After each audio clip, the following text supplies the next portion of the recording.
Hello friends, welcome my YouTube channel. इस video में आप देखोगे कि पंचायत को संवैधानिक दर्जा कैसे मिला तथा संविधान में पंचायत को कैसे ऐड किया गया तथा इसे संवैधानिक दर्जा किस प्रकार से प्राप्त हुआ। तो संविधान में इसे दर्जा पी.वी. नरसिम्हा राव, जिस समय इसको संविधान में दर्जा प्राप्त हुआ था उस समय पी.वी. नरसिम्हा राव थे। पी.वी. नरसिम्हा राव थोड़े से इनको एक्सपीरियंस हो गया था, क्योंकि इससे पहले राजीव गांधी और पी.वी. सिंह इन दोनों की सरकार थी। तो इन्होंने दोनों से क्या किया था कि एक्सपीरियंस प्राप्त कर लिया था। तो पी.वी. नरसिम्हा राव की सरकार थी और पी.वी. नरसिम्हा राव ने ही पी.वी. नरसिम्हा राव के इस एक्सपीरियंस से इन्होंने ये सोचा कि पंचायत होगा तो पंचायत को हम संविधान में इसको कैसे दर्जा दे, पंचायत को संविधान में किस प्रकार से दर्जा प्राप्त किया जाना चाहिए। तो इन्होंने एक प्रस्ताव लेकर आए। अब कोई भी प्रस्ताव हम संसद में लाएंगे तो सबसे पहले कोई भी प्रस्ताव होगा तो लोकसभा में लाएंगे।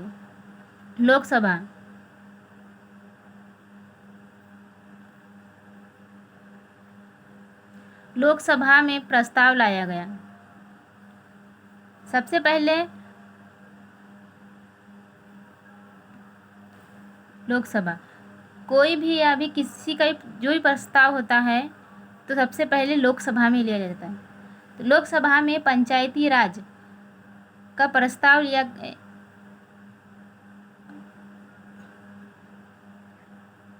दिया गया था 22 दिसंबर 1992।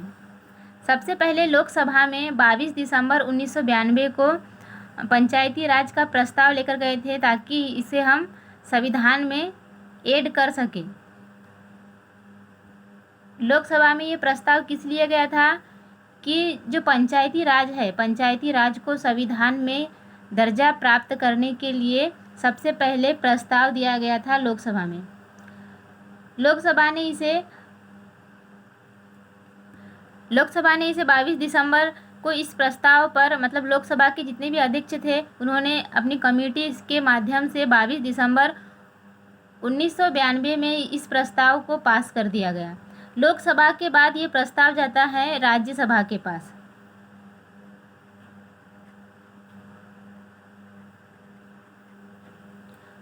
लोकसभा के बाद प्रस्ताव जाएगा राज्यसभा के पास।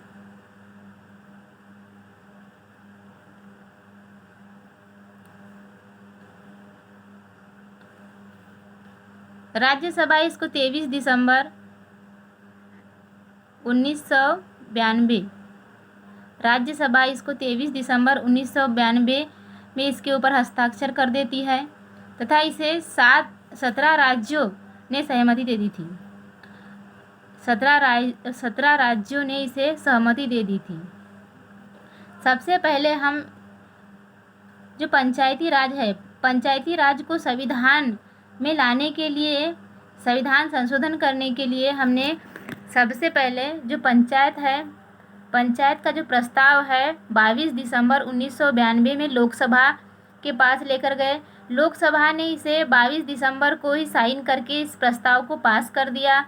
लोकसभा के बाद ये प्रस्ताव राज्यसभा के पास जाता है और राज्यसभा के पास ले जाते हैं तो इसे राज्यसभा 23 दिसंबर को राज्यसभा भी पास कर देती है। इसे 17 राज्यों ने पास कर दिया।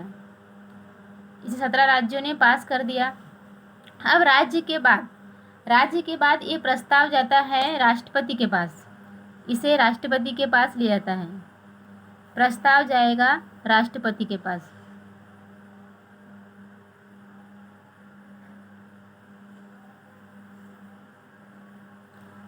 राष्ट्रपति के पास हम ये जो प्रस्ताव लेकर जाते हैं,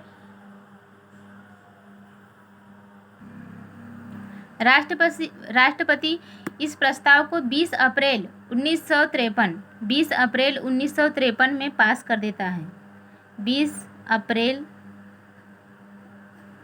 1953 में इस प्रस्ताव को सहमति मिल जाती है। सबसे पहले इसे लोकसभा इस प्रस्ताव को 22 दिसंबर 1992 में सहमति दे देता है।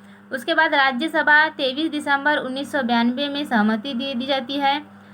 राष्ट्रपति 20 अप्रैल 1953 में इसे सहमति दे दी जाती है, सहमति मिल जाती है 20 अप्रैल, सहमति 20 अप्रैल 1953 में इसे सहमति मिल जाती है राष्ट्रपति के द्वारा। राष्ट्रपति इसे सहमति दे देता है, लेकिन ये हमारे देश में 24 अप्रैल 1953 24 अप्रैल 1953 को लागू किया जाता है।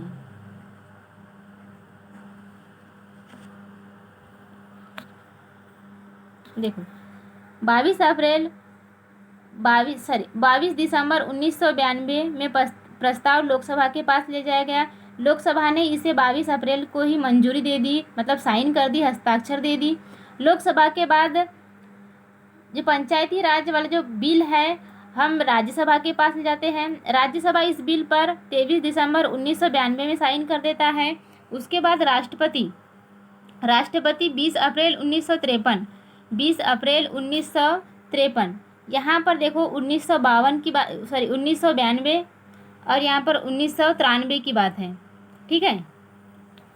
यहाँ 1992 और यहाँ पर 1992, ठीक है। 22 दिसंबर 1992 में इसे लोकसभा सहमति देता है। राज्यसभा 23 दिसंबर 1992 में इसे सहमति दे देता है और राष्ट्रपति 20 अप्रैल 1953 में इसे सहमति दे देता है। राष्ट्रपति की सहमति मिल जाने के बाद 24 अप्रैल 1953 में इसे पूरे देश में लागू किया जाता है। 24 अप्रैल 1953 में इसे लागू कर दिया जाता है। 24 अप्रैल को ही पंचायती राज दिवस मनाया जाता है। 24 अप्रैल को पंचायती राज दिवस के रूप में मनाते हैं, क्योंकि ये पूरे देश में लागू हुआ था। 24 अप्रैल को ये लागू हुआ था, इसीलिए 24 अप्रैल को पूरे देश में पंचायती राज दिवस के रूप में इसे मनाया जाता है। राष्ट्रपति की मंजूरी मिलने के बाद इसे 24 अप्रैल को हम पूरे देश में लागू कर देते हैं। जब ये प्रस्ताव पूरे देश में लागू हो जाता है तो इसे 73वां संविधान संशोधन जो संशोधन होता है, ये 73वां संविधान संशोधन होता है।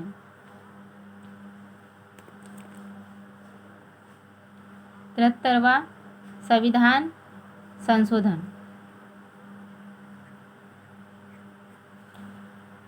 73वां होता है और भाग 9, इसे भाग 9 में जोड़ा जाता है।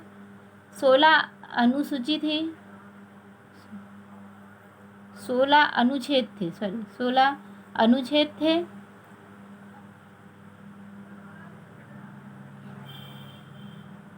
जो 243 से 243 ओ तक था।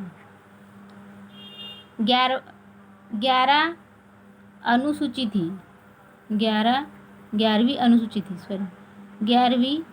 अनुसूची थी और इसमें 29 विषय थे, 29 विषय।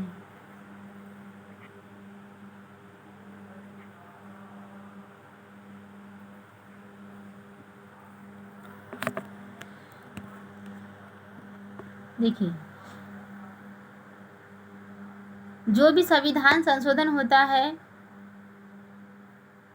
उसे सबसे पहले, अगर हमें कोई भी संविधान संशोधन करना है, संविधान में कुछ भी संशोधन करना है, तो हमें उस बिल को पूरे संसद में लाना पड़ता है। संसद ये तीनों से मिलकर बनता है, लोकसभा, राज्यसभा और राष्ट्रपति, इन तीनों से मिलकर संसद बनता है। और संसद में सबसे पहले लाने के लिए हमें, अगर जो भी संविधान संशोधन करना है तो हमें संसद में अगर कुछ ले जाना है तो सबसे पहले हमें लोकसभा में बिल ले जाया जाता है। बिल जब अगर लोकसभा में बिल पास होता है तो उसे राज्यसभा में ले जाया जाता है। अगर राज्यसभा से वो पास हो जाता है तो हमें उसे राष्ट्रपति के पास ले जाया जाता है।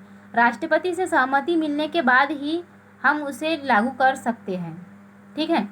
वो बिल लागू कब होता है? राष्ट्रपति की सहमति के बाद ही कोई भी बिल लागू होता है। जब तक राष्ट्रपति उसे सहमति नहीं देगा बिल पारित नहीं हो पाएगा।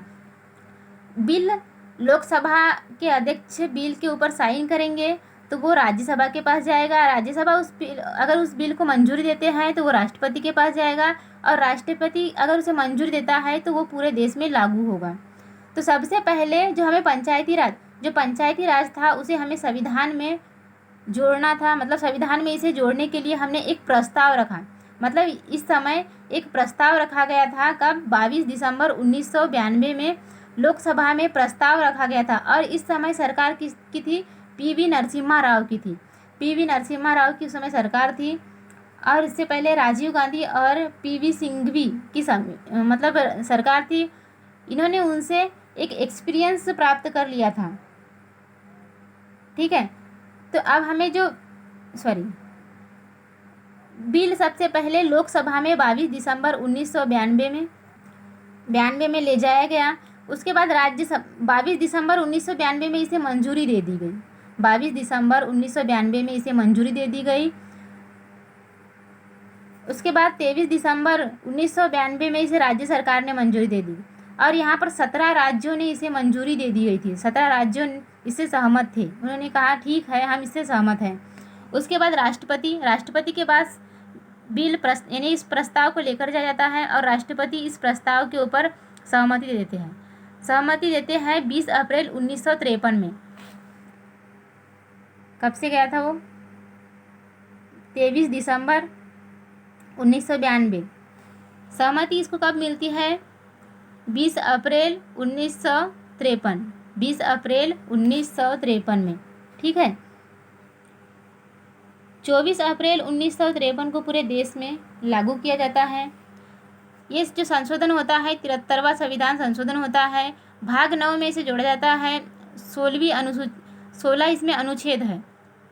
इसमें अनुच्छेद पूरे 16 है, जिसमें से 243 से लेकर 243 ओ तक है। 11वीं अनुसूची है, 11वीं अनुसूची, और इसमें 29 विषय है। पूरे देश में 24 अप्रैल 1953 में ये लागू किया गया था। 24 अप्रैल 1953 में ये लागू किया गया था, और इसे 1992वां संविधान संशोधन कहा जाता है।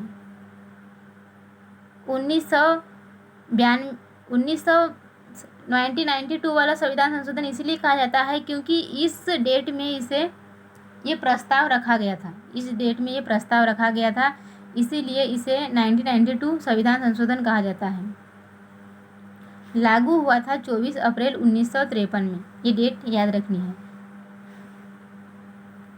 यहाँ पर पंचायतों के साथ साथ एक प्रस्ताव और रखा गया था नगरीय निकाय के लिए। पंचायत के साथ एक निकाय और रखा गया था नगरीय निकाय के लिए।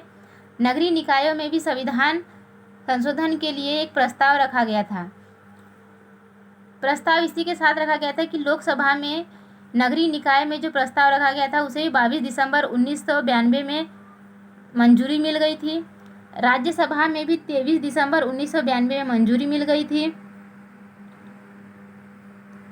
नगरीय निकाय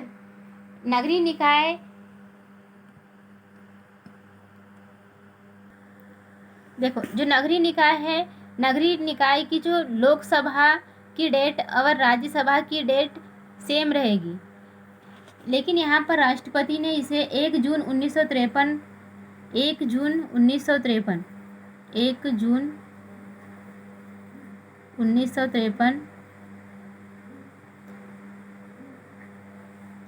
जो नगरीय निकाय है 1 जून 1953, जिसे नगरीय शासन या फिर नगरीय प्रशासन कहा जाता है, में इसे लागू कर लिया गया था।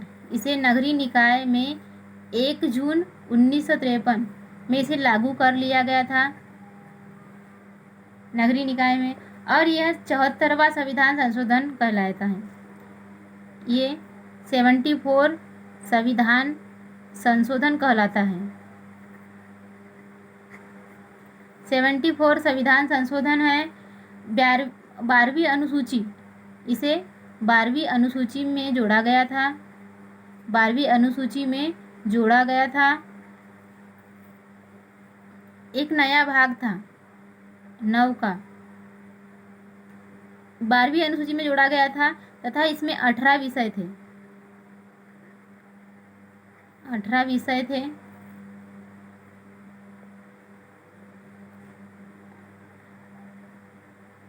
नया भाग था 9 का, जिसमें 243 पी से लेकर 243 जेड-जी तक था।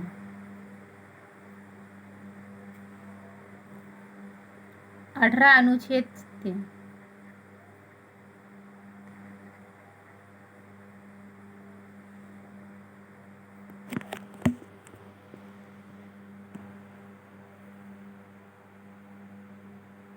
देखो,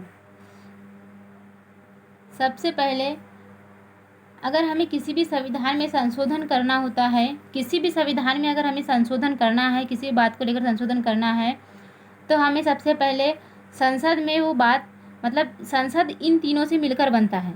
इन तीनों से मिलकर संसद बनता है। लोकसभा, राज्यसभा, राष्ट्रपति। लोकसभा, राज्यसभा, राष्ट्रपति, इन तीनों से मिलकर बनेगा संसद। संसद में हमें कोई भी बात रखनी है तो हमें लोकसभा के पास जाना पड़ता है। कोई प्रस्ताव लेकर सबसे पहले लोकसभा के पास जाना पड़ता है। लोकसभा अगर उसे मंजूरी देता है तो वो राज्यसभा के पास जाएगा बिल। अगर इसे लोकसभा मंजूरी नहीं देगा तो वो यहीं पर फेल हो जाएगा, इसे हम आगे नहीं ले जा पाएंगे। ठीक है, तो लोकसभा इसे अगर मंजूरी देगा तो ये राज्यसभा के पास जाता है। राज्यसभा अगर इसे मंजूरी दे देता है, सहमति दे देता है, किसी भी बिल को अगर राज्यसभा मंजूरी देता है तो वो राष्ट्रपति के पास जाता है। राष्ट्रपति अगर उसे सहमति देता है तो उसे पूरे देश में लागू किया जाता है। तो सबसे पहले जो पंचायती राज है, पंचायती राज को संवैधानिक दर्जा देना था, तो संवैधानिक दर्जा देने के लिए पंचायत समिति और नगरीय समिति, इसमें इसके साथ नगरीय समिति भी थी। तो पंचायत समिति और जो नगरीय समिति है उसको 22 दिसंबर 1992 में मंजूरी दे दी गई थी, सहमति दे दी गई थी। लोकसभा के जो सदस्य हैं उन्होंने इसके ऊपर 22 दिसंबर 1992 में साइन कर दी थी। उसके बाद ये राज्यसभा के पास जाता है। राज्यसभा इसे 23 दिसंबर 1992 में इसे साइन कर देते हैं। उसके बाद राष्ट्रपति के पास इसे 20 अप्रैल 1953 में सहमति मिल जाती है। उसके बाद 24 अप्रैल 1993 में इसे लागू कर दिया जाता है। 24 अप्रैल को पंचायती राज दिवस के रूप में मनाया जाता है। 24 अप्रैल पंचायती राज दिवस के रूप में इसे मनाया जाता है, क्योंकि इस दिन पूरे देश में लागू कर दिया गया था। ठीक है, 73वां संविधान संशोधन में इसे जोड़ा गया था। 9वां भाग था, 16 अनुच्छेद थे, 243 से लेकर 243 ओ तक। 11वीं अनुसूची थी और 29 विषय थे। 1 जून 1993 में इसे लागू कर दिया गया था। किसे? नगरीय निकाय को। 74वां संविधान संशोधन था। 12वीं अनुसूची थी। 12वीं अनुसूची में से जोड़ा गया था। 18 विषय थे। नया भाग 9 का, जिसमें 243 पी से लेकर 243 जेड-जी तक था और 18 अनुच्छेद थे।